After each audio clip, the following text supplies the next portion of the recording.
Aisyah radhiyallahu taala anha dan demikian juga Abdullah bin Abbas radhiyallahu taala anhuma meriwayatkan menjelang detik-detik wafatnya Rasulullah sallallahu alaihi wasallam, beliau menutup wajah beliau dengan kain. Kemudian tiba-tiba beliau membukanya dan beliau bersabda dalam keadaan seperti itu, manakala sakaratul maut sedang mendatangi beliau.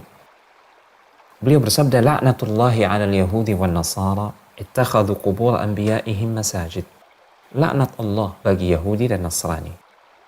Gara-gara apa? Gara-gara mereka menjadikan kuburan nabi-nabi mereka sebagai tempat ibadah, sebagai masjid. Nabi bersabda seperti itu untuk mentahdir, memberikan peringatan agar umat beliau tidak mengikuti jejak Yahudi dan Nasrani dalam masalah ini. Hadis ini sahih diriwayatkan oleh Imam Al-Bukhari dan Imam Muslim.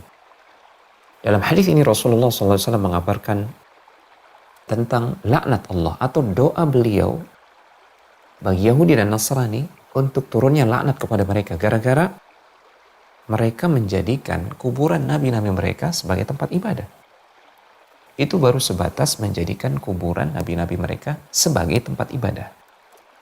Maka apalagi dengan orang-orang yang langsung beribadah kepada nabi-nabi mereka atau kepada orang-orang soleh mereka. Na'udzubillah. Jika hanya menjadikan masjidnya saja didoakan laknat oleh Rasulullah SAW, maka apalagi orang yang langsung beribadah kepada nabi mereka yang sudah dikuburkan di situ, atau kepada orang-orang soleh yang derajatnya jauh lebih rendah dibandingkan para nabi dan rasul. Tentu ini lebih dimurkai oleh Allah Subhanahu wa taala dan lebih dibenci oleh Rasulullah sallallahu alaihi wasallam. Dan dalam riwayat Aisyah disebutkan, kalau bukan karena alasan itu, niscaya kuburan beliau akan ditampakkan. Artinya beliau tidak akan dikuburkan secara tertutup di kamar Aisyah. Karena khawatir, para sahabat khawatir apa yang diancamkan oleh Rasulullah SAW. Apa yang tidak diinginkan oleh Rasulullah SAW bisa saja terjadi jika kuburan Nabi ditampakkan. Khawatirnya kuburan Nabi nanti akan dijadikan tempat ibadah dan itu menyalahi petunjuk Rasulullah SAW.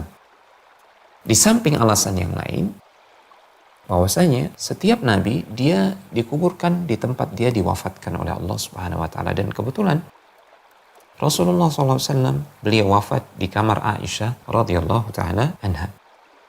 Kita katakan semua masjid yang ada kuburannya selain Masjid Nabawi, maka di antara dua kemungkinan. Kemungkinan yang pertama, masjid itu didirikan karena kuburan. Artinya suatu masjid didirikan di atas kuburan atau pekarangan kuburan. Karena kuburan tersebut. Karena kehormatan kuburan tersebut. Misalkan. Kemungkinan yang kedua, kuburan dijadikan karena suatu masjid. Orang tertentu, orang yang dimuliakan misalkan wafat, kemudian dia diberikan keistimewaan khusus, dikuburkan di dalam masjid. Namun masjid Rasulullah SAW tidak demikian. Pada awal mulanya, kuburan Rasulullah SAW jelas berada di kamar Aisyah, dan kamar Aisyah terpisah dengan masjid Rasulullah. Bukan bagian dari masjid Rasulullah SAW. Sehingga manakala terjadi perluasan tersebut bukan karena kuburan Rasulullah SAW. Dan kuburan Rasulullah SAW tidaklah dimasukkan ke dalam Masjid Nabawi. Ini diantara perbedaan Masjid Nabawi dengan masjid-masjid yang lain yang ada kuburannya. Kalaupun kita menganggap kuburan Rasulullah SAW berada di dalam Masjid Nabawi.